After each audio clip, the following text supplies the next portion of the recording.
찬송하리이다. 아멘. 오늘 새벽에도 하나님의 은혜와 평강이 우리 성도님들에게 넘치시기를 주님의 이름으로 축원합니다. 누가 오늘 시편을 썼습니까? 표제를 보니까 다윗이 썼습니다. 어떤 배경 가운데 작성된 시일까요? 대부분의 주석이 바로 사울 왕을 피해서 도망하던 그 시절로 보고 있습니다. 그리고 우리가 지금 35편을 읽으면서 이 시가 딱 봐도 하나님의 도우심을 간구하는 시라는 것을 우리는 한눈에 알 수 있습니다. 어떤 도움을 하나님께 요청하고 있을까요? 세 부분으로 나누어 보면 1절에서 10절까지 하나님이 대신 싸워주기를 기도하고 있고, 그리고 중간에 11절에서 16절까지는 악을 선으로 갚는 자들을 하나님께 고소하듯이 기도하고 있습니다. 그리고 17절에서 28절까지 하나님의 공의로운 판결을 구하는 그런 기도를 하고 있습니다. 하나님의 도움을 청하는 이 모습이 어떻습니까? 병이 낫기를 기도한다든가 아니면 소유하고 싶고 또 이루고 싶은 그런 마음의 소원을 기도하고 있는 것이 아닙니다. 어떤 도움을 바라고 있을까요? 1절을 다시 같이 읽어보겠습니다. 시작. 여호와여, 나와 다투는 자와 다투시고 나와 싸우는 자와 싸우소서. 다윗이 지금 자기와 다투는 자가 있는데 그 다투는 자를 하나님이 대신 싸워주실 것을 기도하고 있는 것입니다. 그래서 싸워주시길 희망하면서 그 희망하는 내용들을 구체적으로 지금 요구하고 있습니다. 2절에 방패와 또 손방패로 나를 막아주시고, 3절에 창으로 도우시고, 그리고 4절에서 6절까지 하나님의 능력으로 여호와의 천사로 저들을 아주 망하게 해달라고 간구하고 있습니다. 그 이유가 뭘까요? 시편 35편에서는 다윗이 기도하는 이유를 아는 것이 본문을 이해하는 데 도움이 됩니다. 왜 그렇게 기도하고 있냐면 왜 그러냐면 다윗이 당한 일이 뭔지를 알면 자기와 다투는 자들에게 왜 저렇게 저주의 기도를 하는지 알 수 있기 때문입니다. 우리 7절을 같이 읽어보겠습니다. 시작. 그들이 까닭없이 나를 잡으려고 그들의 그물을 웅덩이에 숨기며 까닭없이 내 생명을 해하려고 함정을 파싸우니. 다윗이 자기와 다투는 자를 하나님이 망하게 하시길 왜 기도하고 있죠? 저들이 까닭없이 다윗을 잡으려고 웅덩이를 팠고, 그리고 또 까닭없이 다윗을 죽이려고 함정을 팠기 때문입니다. 여기서 까닭없이란 말이 두 번이나 반복되는데 이것은 다윗이 저 대적들에게 아주 억울하게 당하고 있다는 것을 강조하고 있는 표현입니다. 여기서 지금 다윗이 당하고 있는 억울한 일이라고 하는 것은 어떤 것이죠? 이 일은 우리가 인생에서 당하게 되는 고난 중에 정말 마주하고 싶지 않은 고난 중에 하나입니다. 왜냐하면 억울한 일이라고 하는 것은 어떤 것이죠? 내가 하지도 않은 일로 오해를 당해야 되는 일이기 때문에 그렇습니다. 그리고 나와 상관없는 일에 내가 피해를 봐야 되는 일도 있고, 내가 잘못하지도 않은 일에 대해서 죗값을 뒤집어 써야 하는 일이기 때문에 우리가 마주하고 싶지 않은 고난 중에 하나인 것입니다. 예를 들면 어떤 일이 그럴까요? 우스갯소리로 내가 끼지도 않은 방구를 내가 낀 것으로 오해받을 때 그렇지 않습니까? 근데 또 여러 가지 이유가 있겠죠. 가까운 사람을 믿었는데 사기를 당한다든가, 이게 얼마나 억울한 일입니까? 그리고 내가 저지르지도 않은 죄에 대해서 억울한 누명을 써서 옥살이를 한다든가, 여행 갔는데 난데없이 테러를 당한다든가 하는 일들이 억울한 일 아니겠습니까? 근데 다윗은 그런 정도가 아니라 어떻습니까? 자기와 다투는 자가 글쎄 까닭없이 지금 자신의 생명을 위협하는 그런 억울한 일을 지금 마주하고 있는 것입니다. 더군다나 또 어떻습니까? 12절을 같이 읽어보겠습니다. 시작. 내게 선을 악으로 갚아 나의 영혼을 외롭게 하나. 선을 오히려 악으로 당하는 이 억울한 일을 당하고 있는 것입니다. 그러면 다윗은 저들에게 어떤 선을 베풀었습니까? 13절에서 14절을 보면 저들이 병들었을 때 계속 소망하며 기도했었습니다. 그리고 저들이 고통을 겪을 때 형식적으로가 아니라 친구나 형제, 심지어 어머니에게 하듯이 대했었다는 것입니다. 그런데 15절을 또 읽어볼까요? 15절 시작. 그러나 내가 넘어짐에 그들이 기뻐하여 서로 모이며 불량배가 내가 알지 못하는 중에 모여서 나를 치며 찢기를 맞이 아니하도다. 다윗이 그렇게 잘해도 저들의 적대적인 태도에는 변함이 없다는 것입니다.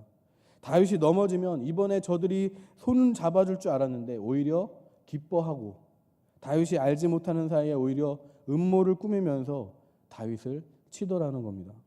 이런 정도라면 어떨까요? 여러분이 이런 상황을 마주하신다면 어떻겠습니까?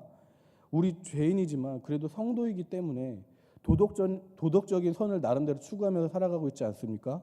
근데 선을 악으로 당하게 되는 이 억울함은 어떤 경우냐면 그나마 우리가 갖고 있는 그런 선마저도 그 선을 발휘하고자 하는 의지력마저도 무용지물로 만드는 것입니다. 그래서 다른 경우는 모르겠지만 이런 억울한 경우는 우리가 직접 나서서 원수를 갚아야 직성이 풀리는 거죠.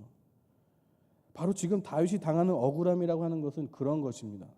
근데 우리가 지금 다윗의 모습을 보면서 무엇을 확인하고 있습니까? 저들에게 복수하기 위해서 사람을 또 모은다던가 전쟁에 능한 자신의 실력으로 직접 저들에게 복수하겠다는 그 구절을 1절 찾아볼 수가 없습니다. 그럼 다윗은 지금 뭘 하고 있습니까? 1절 다시 읽어보겠습니다. 1절 시작. 여호와여 나와 다투는 자와 다투시고 나와 싸우는 자와 싸우소서. 5절도 같이 읽어볼까요? 5절과 6절은 제가 읽어드리겠습니다. 여호와의 천사가 그들을 몰아내게 하소서. 중간에 여호와의 천사가 그들을 뒤쫓게 하소서. 보십시오. 그런 억울한 일을 당하면서도 직접 자기의 힘으로 그것을 극복하려고 하는 것이 아니라 시종일관 하나님께 다 맡기면서 기도하고 있는 모습을 우리는 본문에서 살펴볼 수 있습니다. 내가 직접 복수해야지 속이 시원할 것 같은 그 억울한 일을 하나님께만 맡기면서 기도하고 있습니다. 그렇게 그 억울한 일이 언제 해결될지 모르지만 그 모든 과정 속에서 나의 방법이 아니라 오직 믿음의 방법으로 일관하고 있습니다. 어떤 믿음의 방법일까요? 22절에 여호와여 주께서 이를 보셨사오니 하나님이 보고 계심을 믿습니다라고 주님의 시선을 의지하는 믿음을 동원하고 있습니다. 주님의 시선을 의식하는 그런 믿음을 동원하고 있어요. 또 어떤 믿음으로 그 억울함 한가운데 서 있습니까? 24절을 보시면 여호와 나의 하나님이여 주의 공의대로 나를 판단하사 공의대로 자기를 판단해 달라고 그 와중에 하나님의 통치와 하나님의 정의가 내 억울함을 내 손으로 푸는 것보다도 더 중요하다는 그 믿음으로 지금 서 있는 것입니다. 이렇게 다윗은 믿음 하나 가지고 하나님 앞에 서 있습니다. 우리는 여기서 역시 세상을 이기는 것은 믿음이라는 것을 다시 한번 확인하게 됩니다. 오늘날 예수 그리스도로 말미암아 우리에게 허락된 그 믿음이 우리 삶의 문제를 해결하는 저와 여러분의 억울함의 문제를 해결하는 열쇠임을 믿으시기를 주님의 이름으로 축원합니다. 그렇다면 우리는 어떻게 이 말씀을 삶에 적용할 수가 있을까요? 내 힘으로 풀어야지 직성이 풀릴 것 같은 이 억울한 일을 다윗은 시종일관 하나님을 의지하면서 믿음으로 이것을 해결하고 있는데 저와 여러분의 삶 속에는 어떻게 이것이 가능할 수 있을까요? 세상을 이기는 것이 믿음이라는 것을 분명히 알겠는데 그래서 기도하는 것밖에 없는 것은 알겠는데 그 기도가 길어지면 어떻게 되겠습니까? 하나님 제가 제 방법대로 주님 사는 것이 아니라 주님만을 의지하며 기도하면서 이 문제를 해결하려고 합니다. 근데 하나님의 응답이 상당히 길어지고 있습니다. 그러면 많이 힘들겠죠. 그리고 견디기 버거워서 결국엔 또 우리는 어떤 선택을 하게 될까요? 내 힘으로 해결하려고 몸부림치게 되지 않겠습니까? 그렇다면 과연 다윗의 믿음이 내 믿음이 될 수 있을까요? 이 질문에 답하기에 앞서서 이 물음에 대해 먼저 생각해 볼 게 있습니다. 다윗은 어떻겠습니까? 기도하면서 기다리는 것이 힘들었을까요? 안 힘들었을까요? 17절과 22절을 같이 읽어보겠습니다. 시작. 주여 어느 때까지 관망하시려 하나이까 내 영혼을 저 멸망자에게서 구원하시며 내 유일한 것을 사자들. 22절 시작. 여호와여 주께서 이를 보셨사오니 잠잠하지 마옵소서. 주여 나를 멀리하지 마옵소서.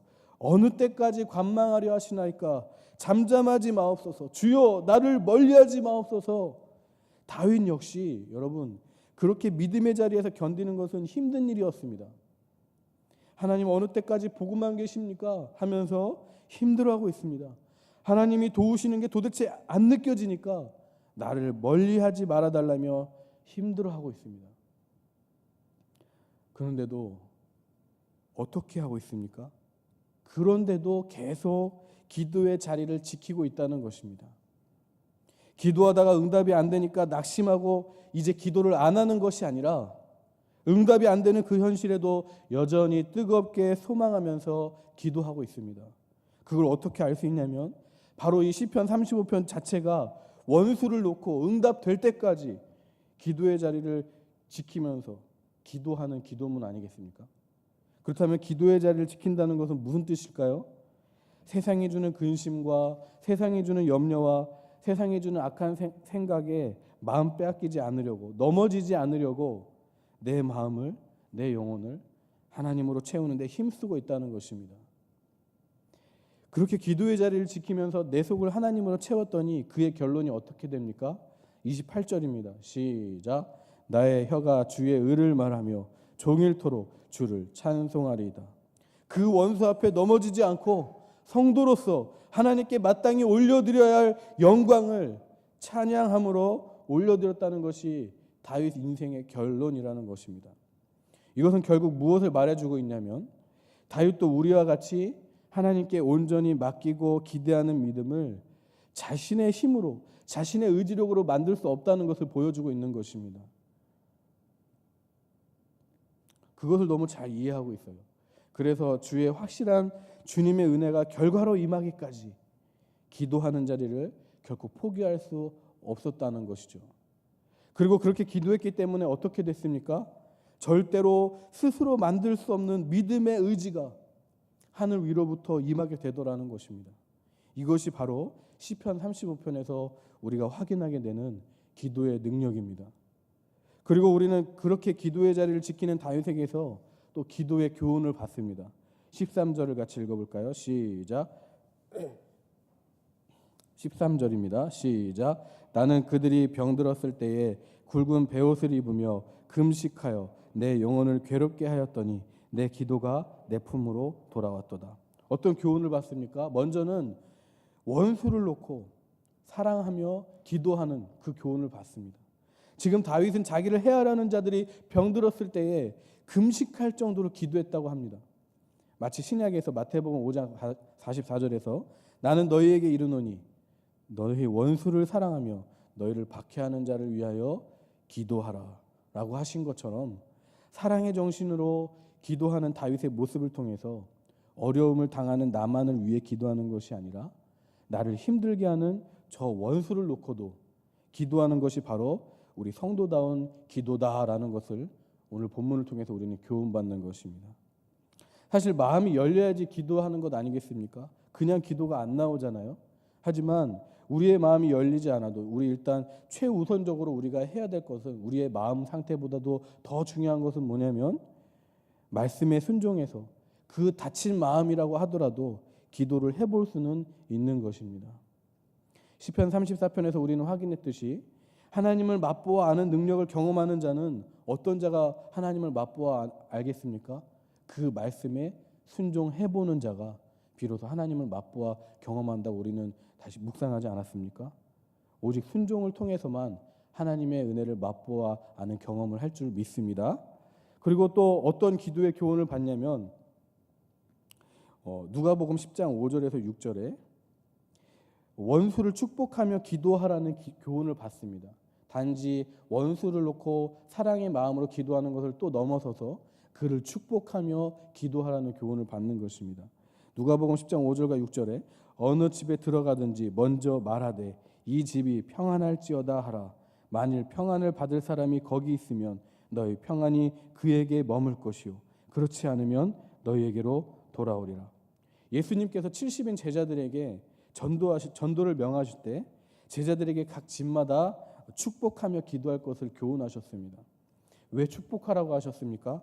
다른 사람을 위해서 기도한 결과 자신에게 주어질 수 있는 축복을 가르쳐주기 위해서 말씀하신 것이 아닙니다. 처음부터 나에게 돌아올 축복을 목적 삼아서 다른 사람을 위해서 기도하라고 하시는 것이 아닙니다. 아니, 다른 사람을 위해 기도한 결과 자신에게 주어질 수 있는 축복을 가르쳐주기 위해서 말씀하신 것입니다. 이것은 결코 그 축복을 목적 삼아서 남을 위해 기도하라는 것이 아니죠. 여러분, 이와 같이 기도할 수 있도록 여러분이 기도하실 때에 기도의 능력을 위로부터 받으실 수 있기를 주님의 이름으로 축원합니다.